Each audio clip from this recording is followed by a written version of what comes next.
Hello বন্ধুরা, আমি আজকে আবার চলে এসেছি একটা নতুন রেসিপি নিয়ে। এটা হচ্ছে একটা নিরামিষ পদ। এটার নাম চাল পটল।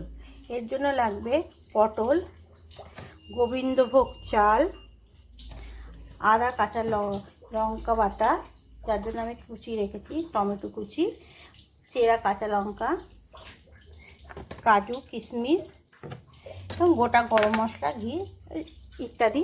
আমি রান্নার সঙ্গে সঙ্গে আপনাদের সব সামগ্রী দেখিয়ে দেবো। কড়াইতে সর্ষের তেল দিয়ে দিলাম। এই তেলটা দিয়ে আমরা আগে চালটা আর কাজু কিশমিশটা ভেজে নেব। চালটা দিয়ে দিয়েছি, চালটা ভাজা ভাজা করছি। এরপরে আমি কাজু কিশমিশটা দিয়ে দেবো। এর মধ্যে এবার আমি কাজু কিশমিশটাও দিয়ে দিলাম ভাজা ভাজা করার জন্য।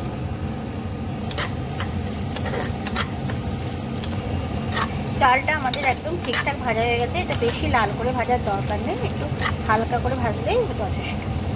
এবার আবার কড়াইতে তেলটা গরম হতে দিয়েছি। এবার আমাকে পটলগুলোকে ভেজে দিতে হবে। পটলগুলো দিয়ে দিচ্ছি ভালো করে ভাজার জন্য।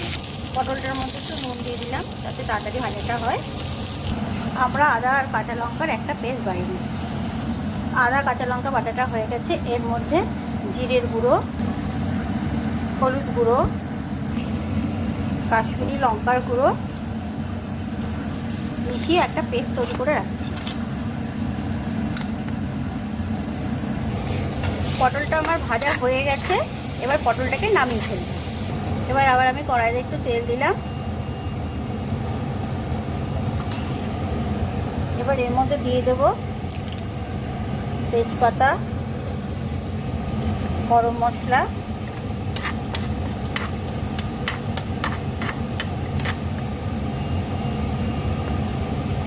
দিয়ে দেবো কুচনো টমেটো, আর দেবো আগে থেকে বানিয়ে রাখা মশলাটা। এবার মশলাটাকে একটু কষাতে হবে যতক্ষণ না তেল ছেড়ে আসে। এখন আমরা এর মধ্যে একটুখানি নুন দিয়ে দিলাম। মশলাটা আমাদের কষানো হয়ে গেছে, তেল প্রায় ছেড়ে এসছে। এবার দিয়ে দেবো এর মধ্যে ভেজে রাখা পটলগুলো।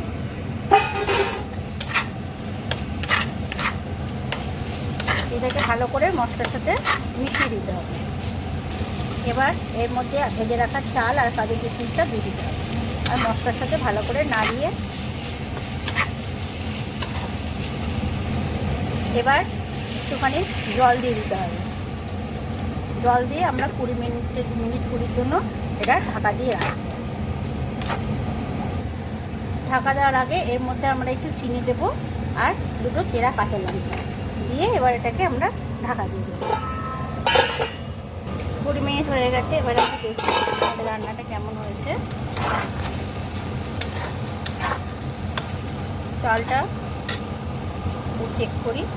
আর চালটা চেক করলাম, চালটা সেদ্ধ হয়ে গেছে। এবার এর মধ্যে একটুখানি গরম মশলা দিয়ে দিই।